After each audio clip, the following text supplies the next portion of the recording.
Marco, yo creo que hay lecturas que sin lugar a dudas influyen, atraviesan, determinan. Y yo puedo nombrarte varias lecturas. Una, El extranjero de Camus, que ha sido una novela que siempre, desde siempre, yo creo que es la mejor novela, lo digo así esté equivocado, creo que es la mejor novela que he leído en mi vida. Amo a Coetzee y amo a otros escritores, pero es que, bueno, hay un libro de Coetzee que se llama Hombre Lento, que también es un libro maravilloso y que más o menos gravita en esas ideas, en esos imaginarios. Pero hay dos libros que a mí me cautivaron mucho cuando era muy joven.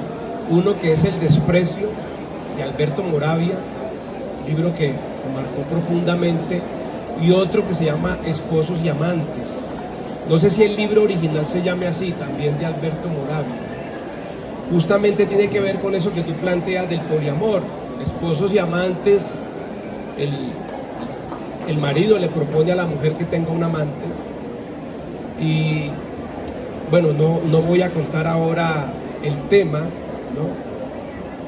Entonces son libros y son lecturas que sin lugar a dudas le determinan a uno visiones sobre, por ejemplo, el desprecio, ¿no? Sobre el amor.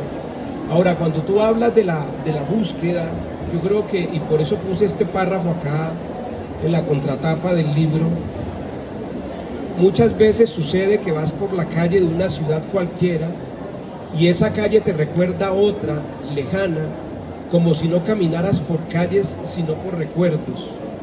En otros momentos caminas por esas calles y te encuentras con una mujer. Esto responde a esa pregunta.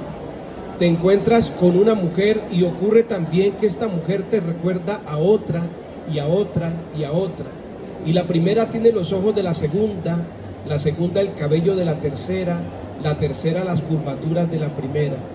Hay ciudades que se parecen, se repiten en ciertas autopistas, y hay mujeres que se prolongan en el eterno femenino como si todas las mujeres estuvieran en una. Entonces, tras los hilos de Ariana es el hombre que va después de la ruptura y empieza a contar, ¿no? Va detrás de una, va detrás de otra, a ver si en esa encuentra por fin a la que perdió, ¿no? Es como tras el hilo de esa Ariana. Ahora, con Fernando hablábamos de por qué a un libro de creación se le dan 15 puntos en la universidad y a un libro de investigación 20. Esto es un libro de investigación. Para poder yo escribir este libro me tocó hablar con muchas amigas. La escena de la mujer, que se supone que es Ariana, que se está, me perdonan la expresión, pero que se está masturbando con la orejita de un conejo de porcelana, esa es una historia que me contó una amiga. La historia del papá de la chica que entra a una casa y es sorprendido por la hija, me la contó una amiga. Es decir, me tocó hacer un ejercicio de mucha conversación con mujeres, y muchas mujeres leyeron el libro y estaban encantadas, ¿no? Pero claro, yo puedo pensar desde un universo femenino, pero yo necesitaba dialogar con las mujeres. ¿Qué es la infidelidad? ¿Cómo te han sido infiel? ¿Has sido infiel? Tuve que hacer un trabajo de campo bastante largo para poder tener al menos una idea. Alguna vez le preguntaron a Jorge Franco que quién era Rosario Tijeras, ¿no? Y él dijo que era la suma de muchas mujeres. Ariana, sin lugar a dudas, es una mujer, pero también es la suma, como dice acá el párrafo, es la suma de muchas mujeres. Yo conozco la historia, Marco, de muchos hombres y de muchas mujeres que tuvieron un amor y casi que terminan su vida buscando ese amor que tuvieron en algún momento, en silencio, porque no se lo cuentan a su pareja, ni se lo cuentan a él, ni se lo cuentan a ella. Una especie de lastre que cargan ahí, ¿no? Y los hilos de Ariana hablan mucho de todos estos detalles. Muy bien, ya para cerrar esta primera conversación y abrirlo al público, que es lo que más nos interesa, es por qué avancemos, contemos un poco precisamente esto que estás enunciando ahorita. ¿Cómo se construyó, cómo fuiste construyendo esa obra? Es una obra que se desarrolla en una ciudad de la costa Caribe. ¿La concebiste ahí, la fuiste concibiendo con el tiempo? ¿Cómo fue ese proceso creativo de hacer la novela? Ya contaste un poco que, bueno, hice mi trabajo de campo escuchando otras mujeres para comprender y comprenderme un poco en esa historia, ¿sí? Cuéntanos un poco cómo fue el proceso creativo de Los Hijos de Ariadna. Bueno, la novela tiene mucho de autobiográfico, mucho. Pero no todo, por supuesto. No todo es de las vivencias mías, de las experiencias mías. También conversé mucho con mi padre. De hecho, hay un capítulo que le gusta mucho a mi querida amiga Ana, que es el diálogo del papá con el hijo sobre la infidelidad. Y son datos exactos, es decir, mi papá ya murió, de modo que no me va a regañar porque lo cuente acá, pero me contó varias situaciones suyas. La historia de la brasilera, por ejemplo, es totalmente cierto.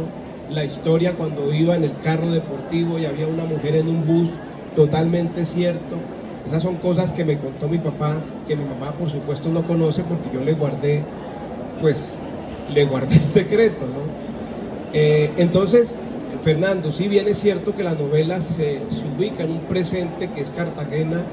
El narrador apela a muchos recuerdos que tienen que ver con Neiva, que tienen que ver con el INEN Julián Mota Salas, que tienen que ver con amigos de infancia, con amigos de juventud.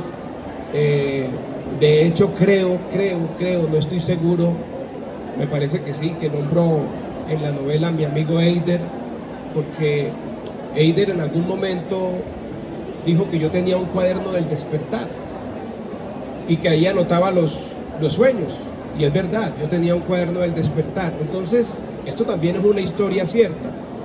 Yo tengo un amigo, no voy a decir los santos, pero nombro los milagros, que venía sospechando de su mujer, y él es muy católico, muy creyente, y un día le dijo a Dios, dame una señal. Y esa noche él sueña con que debajo de la cama, eso está en la novela, con que debajo de la cama hay un libro del despertar, que ella lo llama así, el libro del despertar. Esa es una imagen de Eider. Y ella anotaba allí, debajo de la cama en la que duerme con su esposo, tenía el libro en donde anotaba allí sus aventuras y sus lances eróticos con otros hombres, y él ve eso en sueños, levanta el colchón y ahí estaba el libro. Se sienta y empieza a leer todos esos episodios de infidelidad de su esposa.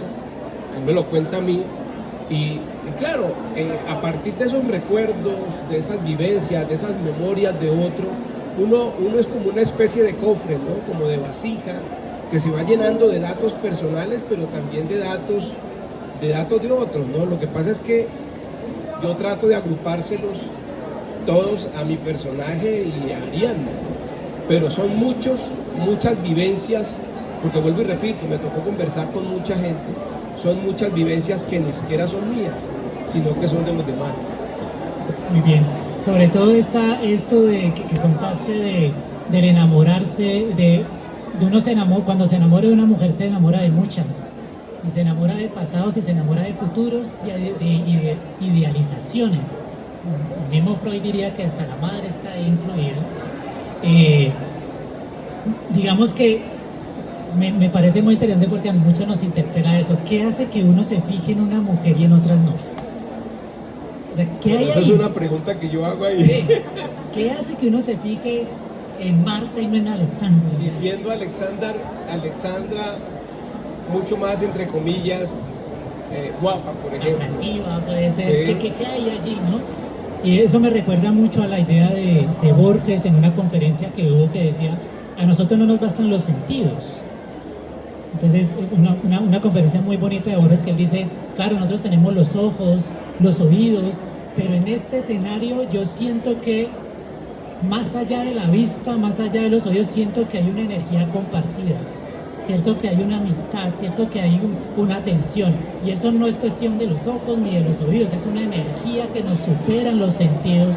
Quizás cuando uno se enamora son esos signos que van más allá de nuestros sentidos, y hay algo ahí profundo que hace que elijamos a Paola y no elijamos a Marta. Pero debimos haber, hay una frase del personaje que dice, uno siempre se enamora de la persona equivocada.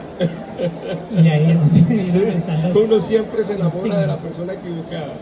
Y entonces digamos que ahí es donde esos son elementos. Vamos a pensar esos elementos del enamoramiento, del desenamoramiento, de los signos, después recurrimos un poco a esto de la fidelidad e infidelidad que nos interpela tanto como colombianos, que entre otras cosas es uno de los justificativos o uno de esos elementos que justifican, entre otras cosas, los feminicidios, y que es una lacra que nos está azotando y nos ha venido azotando durante mucho tiempo en el país. No sé si con esta primera conversación les provocamos para pensar en el amor, en las mujeres, en los hombres, en la posesión, en los signos, y si alguno de ustedes se atreviera y quisiera comentar para que hablemos con nuestro autor y poder tener más ganas de leer esta novela. ¿Alguien quisiera tener alguna palabra?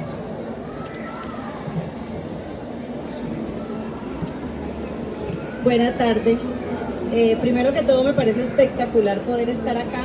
Venimos de 6 horas en una vereda que se llama Turtur del departamento de Boyacá. Vengo con un grupo de estudiantes y no que me embolataron, no hemos podido encontrarnos.